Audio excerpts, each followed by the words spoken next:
Welcome back. Now I'm going to start this off. I've got one thing to say. Netflix. What was that, mate? What was that? We waited 3 months?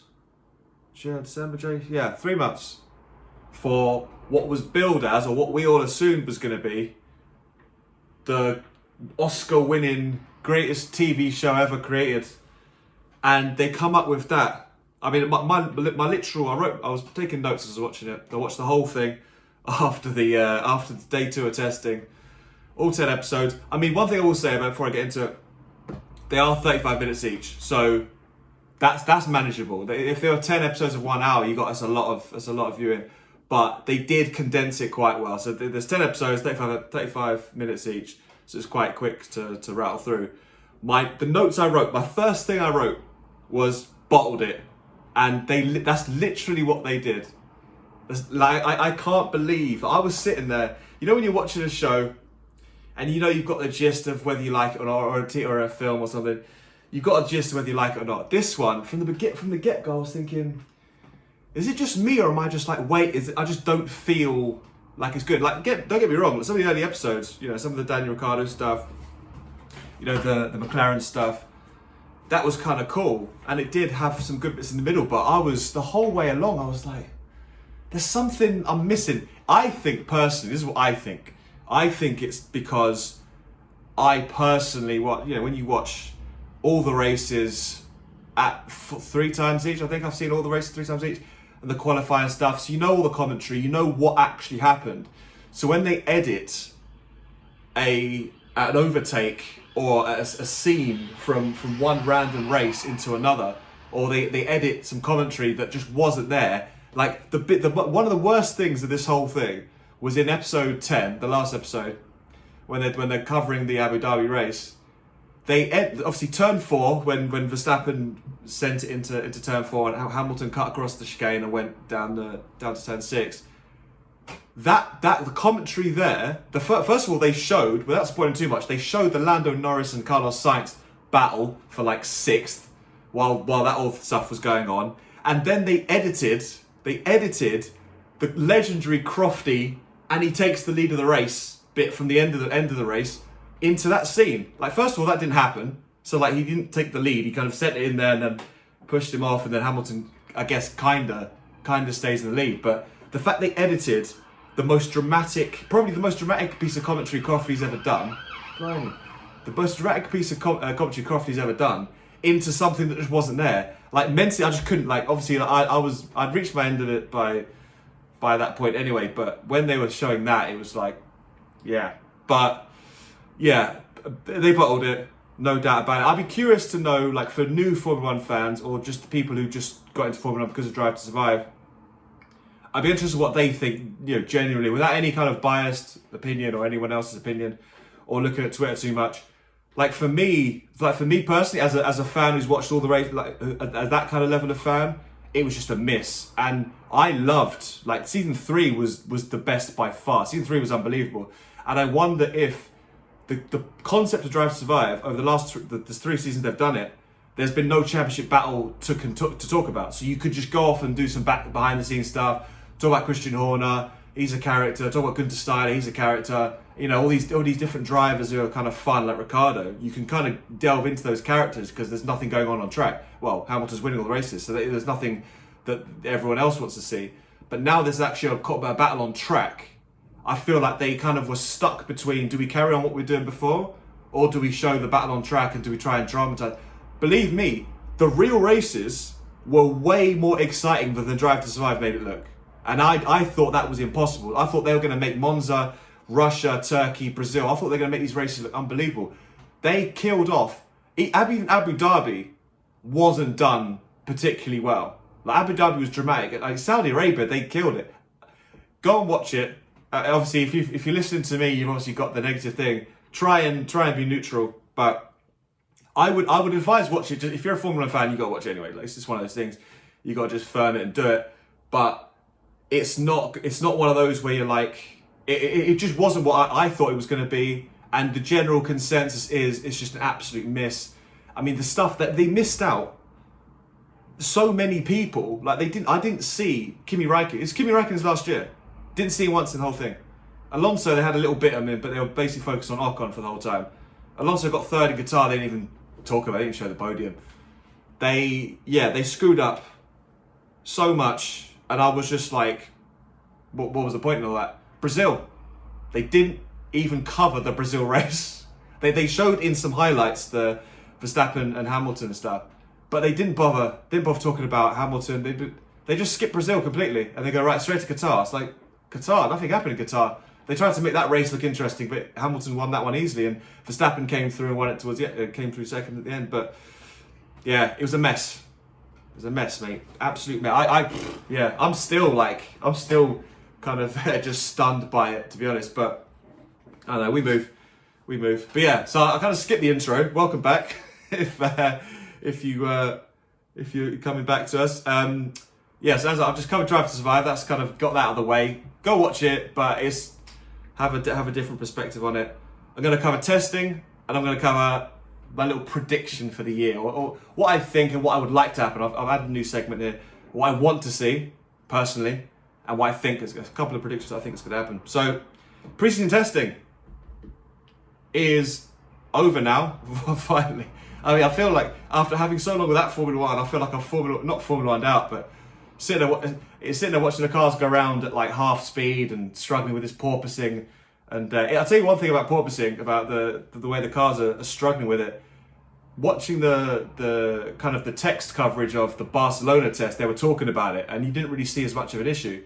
It's way more of an issue than I thought it was going to be, especially with Mercedes. Like their car, and Mercedes and AlphaTauri are the two ones that are just bouncing along the straight when you get to top speed, and it just looks ridiculous. And it makes the car look like it's just so unstable. All the cars look quite unstable until towards the end of yesterday. I think that's kind of when the cars started to get a little bit better. But yeah, Ferrari, I'm just going to run through it like straight up. Ferrari, out of the box, day one of test one in Barcelona, were the best team, or they're the most complete team and they're the most complete car. They just haven't let go of that. Granted, Max did take the fastest lap of testing. So last night or yesterday afternoon before Haas went out there, Max did a 31.7. I mean, he's way ahead of Leclerc, who obviously tried a performance run. Russell in there. You can see by, from Mick Schumacher, believe it or not. I mean, Mick Schumacher all the way down, even down to the bottom to Kevin Magnussen. That's 1 second. So clearly, all of those guys are doing the same kind of time. They're all within a second of each other. Obviously, you'd assume the Haas, which, if you said to me you're going to have Max Verstappen and Mick Schumacher 1-2, I'd have never believed you. So you've got the Haas up there.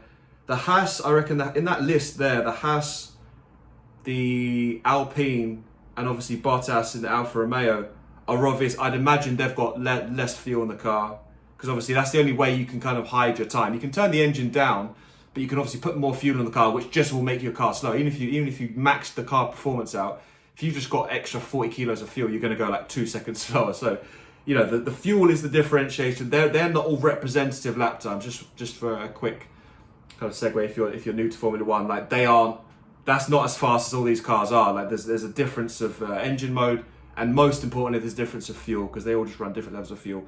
And the thing that jumps out there, obviously Max going top, but Max has no second speed. He's like all go. He won't. I don't think he can ever sandbag in anything. So he will always be top if his car is able to be that way. Having two Haas's in there in the top 10 is quite incredible. You'll notice, obviously, a certain Lewis Hamilton is not on that list. He seemed to be quite, he's in whatever year he's in now. I don't know how many years he's in now, 15, 16. He definitely isn't bothered about having the fastest time in testing, but his comments were quite negative about the ability of the car. I mean, George Russell being in there, I guess he is 1 second off Max, but I don't know. Mercedes isn't as bad as Lewis is making out, but it's not, it isn't the Ferrari and it isn't the Red Bull. I think that's for sure. I think it's clear from both tests, but most importantly this one, because the Barca test was more, is this car working? Let's see what's going on. I think Mercedes did have a good test in Barcelona. This one, Red Bull were there again. Red Bull actually upped it. They had some upgrades. Ferrari, have been just solid throughout. Like Ferrari led most of the sessions all the way through all 3 days. And then Mercedes are kind of there or thereabouts. McLaren were good, but then they had a lot of engine reliability. So they're kind of an issue. I think AlphaTauri and Williams are the two that are interesting me the most. Like really, I mean, obviously apart from the people who are expected to win, AlphaTauri and Williams, I'm interested to see where they actually are, because I feel like speed-wise, Williams have been good. Obviously, they're not on the actual fastest lap list, but speed-wise, they've been good at times, but they did break down. AlphaTauri have been quick. Gasly was quick, and Yuki Tsunoda was quick on the overall lap times yesterday. I've got an interesting feeling about those two. Aston Martin just didn't get enough. They were quite anonymous, actually, for me. I didn't see them do a whole lot. Alfa Romeo had flashes, but they had a terrible test. They basically didn't test in Barcelona. They did so few laps. And then they had more issues in Bahrain. Bottas is in there just right behind George Russell. The engine might be turned up there and low fuel. Haas, I want to put Haas at the back or second towards the back, but then Magnussen went out and did a fastest time of day 2 on Friday, and then Mick Schumacher's got the second fastest time overall. So it's like, what? I get I mean, Haas, the worst teams have never been able to put themselves all the way up there before. Like normally they'll be in there with Yuki Tsunoda or Perez, and they're maxed out down there. But now Haas if that's the best they can do, that's pretty good. Because normally the best they can do is miles away. So you're telling me like the Haas has got around the track half a second faster than George Russell. Like, I don't care how much fuel. I mean, that's still a good effort. So Haas, I mean, I'm putting Haas second last on my overall list in terms of, you know, who I'm looking forward to or who I think is doing the best shape. But I mean, don't be surprised if they're right. I mean, I've got a sneaky suspicion. And obviously, to finish Alpine, I'm saying Alpine at the back, even though they've had a high lap count and you've got Fernando Alonso in their 4th, they've been really inconsistent, like really inconsistent. So my kind of general gist is, to be honest, those 6 teams, AlphaTauri, Williams, Aston Martin, Alfa Romeo, Haas and Alpine, could all be just within a couple of tenths of each other. Like I've got a sneaky suspicion there's not going to be anyone way cut adrift at the back. I'm hoping that's the case anyway, because that means all these guys have a chance of winning a race or getting a podium, which is one of my hopes for the year. So I'm saying Ferrari top, because they've been too good for too long. Like Red Bull, I think might have got on top of it and put a quick lap in with Max Verstappen, but I feel like Ferrari have to be the champions of the test. Red Bull would be second because they've been solid. They've been along there with Mercedes the whole way, just putting in good laps and high lap counts. But now they've gone fast and they looked very solid. That's an interesting thing. But Perez is down there, 33.1, half a second, 4 tenths off Russell. So, I mean, Max is superhuman, so that might be part of it. That for that reason, I would definitely put Ferrari top. They've been quick. Ferrari have been unbelievable from the beginning. I can't believe how good they've been. I mean, all the hype was, they've got a good car, but that was all people hoping Ferrari had a good car, not actual. No one knew until they hit the track in Barcelona that they were going to be any good, and suddenly Ferrari have smashed it. So yeah, fair play to Ferrari. They've come out the box and dominated the test from start to finish pretty much. Obviously, right at the end, Haas, just watch out for Haas. Just keep an eye on Haas. I haven't got a clue what they're going to do. But I'm hoping. I'm going to get to it in a minute, but I'm hoping there's going to be some more teams involved in it, because that'd be, especially if Haas are there. I mean, imagine Schumacher back at the front again, and then you've got Kevin Magnussen. So Mazepin's out, obviously, and they've got Kevin Magnussen back in there. I mean, that's a good driver lineup now. That's a lot better. I think Magnussen is way better placed to get to podiums, and if Haas have a good car, they've got a much better chance now with Magnussen there rather than Mazepin. So watch this space. Now we're looking forward to the calendar and what I think could happen. Some things that jumped out with the calendar for me. As I've said before, Saudi Arabia in race 2 is going to be fascinating, because never have we had, I mean literally never, because the calendar is quite locked in. The races at the front stay at the front, and the races towards the end are always going to be the end. You're never going to have Brazil at the end of a season and then suddenly at the beginning. I mean, drop in the comments if that's ever happened before, but there's never usually, the races at the end always stay there. So now that we've had Saudi Arabia go from second last to second, that's incredible. So now we actually get, that's going to be an interesting race, because everyone learned a lot from last time. So you're going to get a lot more real life data. Obviously, the cars are different, but you're going to get a lot more usable data for Saudi Arabia. So that's going to be a fascinating race. I can't wait to see that race. Just the chaos that's going to happen there. One thing I found interesting when you look at this, the first 5 races, when you want to get your running in and get your feet stuck into it, there isn't much chance to get any consistency once you leave Bahrain, because if you test at Bahrain, once you're out of there, you're into Saudi Arabia, which is a bit of a wild card. We've not raced in Australia for 3 years, to 2019. So I haven't raced in Australia for ages. So there's no kind of real life data in terms of new Formula One cars. Imola is Imola. It was wet last time, so no one knows how good the car's going to be again. Then you've got a brand new circuit in Miami. So the early doors, we could get 5 different winners. We could get all sorts going on in the first 5 races. We could get, because all these tracks are quite different. I mean, Imola is very, very difficult to overtake in.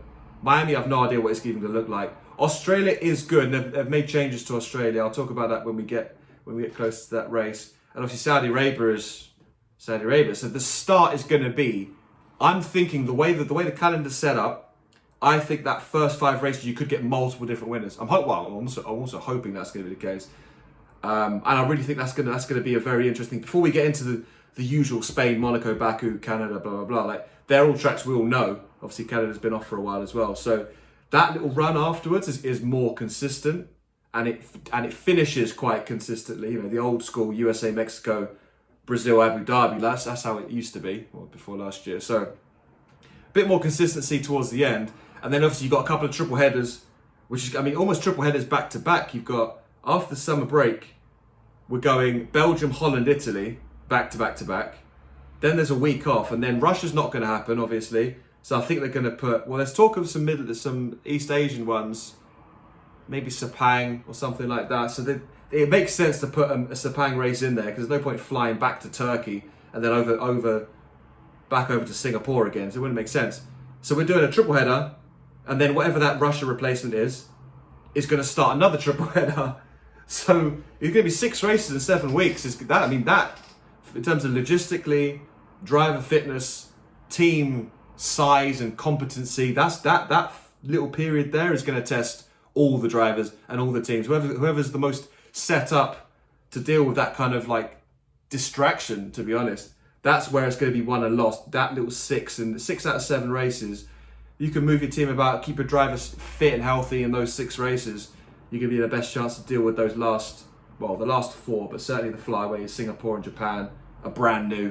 The calendar, looking at it, is super exciting. I can't wait to see. 23 races, that's so many races to get into. But yeah, we will see how that all goes. Now, breaking down my personal wants and predictions for the 2022 race. I put loads of them here.